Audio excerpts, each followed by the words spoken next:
Oh là là là là, mais c'est un truc de ouf. C'est un truc de... Je crois on se porte trop l'œil, les gars. On se porte la haine de ouf. C'est incroyable. Incroyable.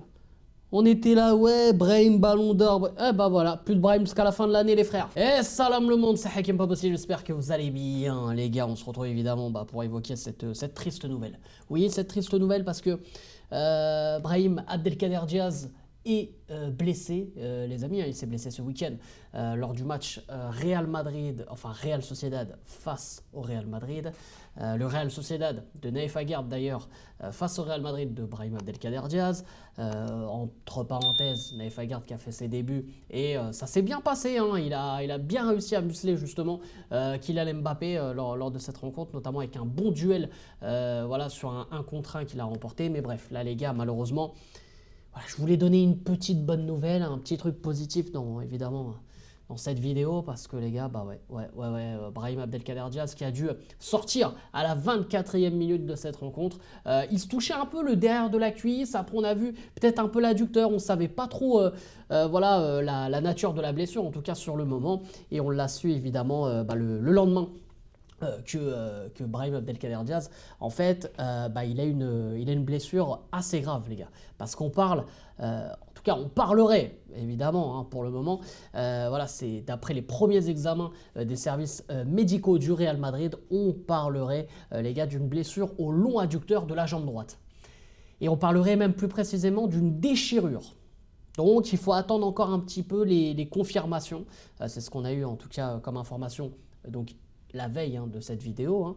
Donc à voir d'ici quelques jours, mais ça sent pas très bon pour Brahim, parce que si on parle de cette blessure, donc on va dire de l'adducteur, hein, du long adducteur de la jambe droite, et si on parle d'une déchirure, pas d'une élongation, hein, une déchirure c'est vraiment le muscle est mort, quoi, hein, on est d'accord, on parlerait de 3 mois minimum d'absence. Et là les gars, déjà 3 mois. 3 mois, les gars, ça va aller vite. On est en septembre. Donc on loupe octobre, novembre, décembre. On peut dire jusqu'à la fin de l'année, l'année civile, c'est terminé. La saison est terminée pour Brahim, en tout cas dans cette année civile. On est d'accord. Donc déjà, bon, pour le Ballon d'Or africain, déjà pour moi, c'était mal engagé pour toutes les raisons que j'ai.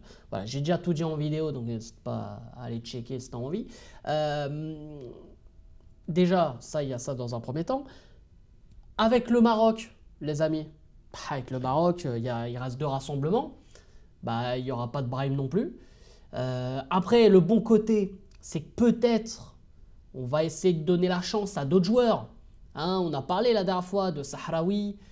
Pourquoi pas un retour d'Amin Harit, je ne sais pas. Mais peut-être qu'il peut y avoir un peu de nouveauté. En plus, j'en parlais avec mon père là ce week-end. Et je disais, c'est un truc de fou au Maroc. Si tu te blesses, ta place, elle est peut-être déjà foutue. Parce qu'on a vu des joueurs en bonne forme, tout ça, ils ont eu une blessure terminée. Ça y est, leur tour est terminé. Regardez Ben Seguir, on s'est dit ouais Ben Seguir, l'ailier gauche. Maintenant c'est Abdé. Regardez ce que Abdé il fait avec le Betis Séville et ce qu'il a déjà fait là avec le Maroc lors des 2 rencontres. C'est Abdé maintenant le titulaire. Voilà, donc ça va très vite. Alors là évidemment, là, on va mesurer nos comparaisons. On parle quand même d'un joueur exceptionnel. On parle d'un joueur qui voilà, est quand même au-dessus par ses capacités, on le sait. Mais mine de rien, tu te blesses 3 mois, le rythme, tu le retrouves pas tout de suite. Et les gars, on parle de 3 mois, oui. Après 3 mois, il revient sur les terrains. Mais après, les gars, on peut compter même encore 1 mois supplémentaire pour une prépa. Parce que c'est pas facile de revenir. Après, là, pour moi, hein, ce qui serait sage, c'est vraiment de ne plus rien faire jusqu'à la fin de l'année. Et de revenir justement avec cette fameuse prépa d'hiver, parce que voilà, il y a une petite trêve, à part pour les clubs anglais bien sûr, mais il y a toujours une trêve qui permet du coup aux équipes voilà, de retrouver un peu leur forme après, voilà, donc avec cette fameuse prépa, la prépa d'hiver. Donc peut-être que lui pourrait profiter justement de cette prépa d'hiver pour revenir un peu en forme et être à peu près au même niveau que les autres dans la prépa. Mais là par contre les gars, j'ai parlé de 2 points, mais il y a un 3e point. C'est qu'on a énormément réclamé la titularisation de Brahim au Real Madrid. évidemment, en tant que Marocain, bon, peut-être qu'il n'y a pas d'objectivité et tout, mais vous pouvez savoir que moi, je suis le plus objectif possible. En tout cas, j'essaye de l'être. Vous avez pu le voir déjà à travers la vidéo Ballon d'Or africain sur Brahim. Bref. Mais les gars, on réclame sa titularisation. Le mec, c'est un super sub. Il rentre, il marque, il rentre, il est décisif.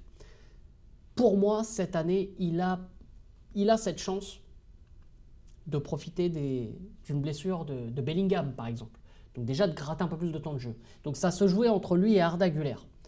Moi, pour moi, il avait pris un peu l'ascendant sur Arda Güler. Même si, en plus, c'est pas trop le même profil, mais ils peuvent jouer au même poste, tout ça, et selon les adversaires, bon, tu mets soit l'un, soit l'autre. Mais on sentait que Brahim était un peu plus préféré, quand même.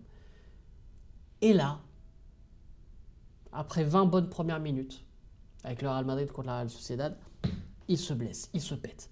Et bien pour moi, les gars, c'est vraiment la définition de porter l'œil. Parce que je le dis en intro pour rire.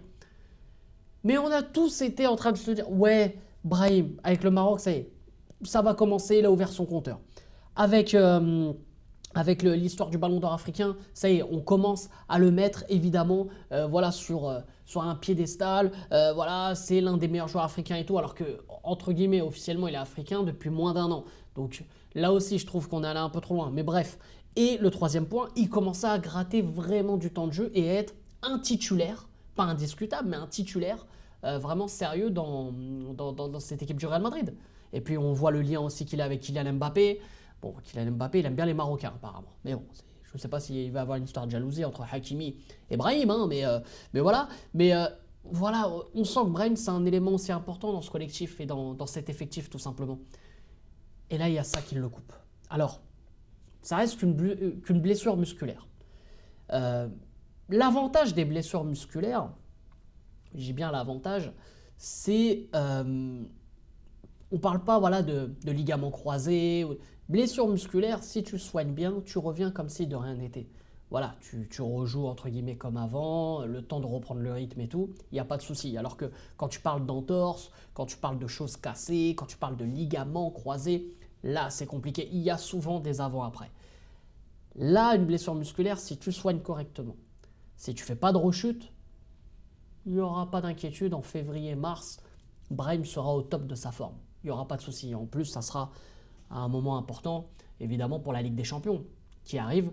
Et c'est dommage d'ailleurs, on ne verra pas Brahim sur les débuts de la Ligue des Champions. Peut-être sur la fin, parce qu'on sait que le premier tour, ça s'arrête vers normalement fin janvier, avec les 8 premiers matchs dans cette Ligue des Champions, Championnat Ligue là. Donc du coup, bon, c'est un peu dommage. Peut-être qu'il grattera un peu de temps de jeu en janvier, on verra. Mais on aura apprécié voir Brahim évidemment dans ses premiers matchs de Ligue des Champions avec le Real Madrid. Mais voilà, en tout cas les gars, évidemment, ça, on va suivre ça avec grand intérêt puisque évidemment ça concerne le Maroc et voir aussi comment Regragui va réagir et qui pourrait le remplacer. Voilà, ne pas forcément tomber comme on l'a fait à l'époque avec la Ziyech dépendance, là avec la Brahim dépendance. Peut-être voilà, essayer de formater un plan B, pourquoi pas, même si déjà pour moi on n'a pas encore vraiment de plan A au sein de la sélection marocaine. Mais bref, là c'est encore un autre débat, évidemment. Les amis, on se retrouve très très vite, c'était Hakim Pas Possible, je vous aime, je vous laisse, et comme d'habitude les frérots, Dima Maghrib.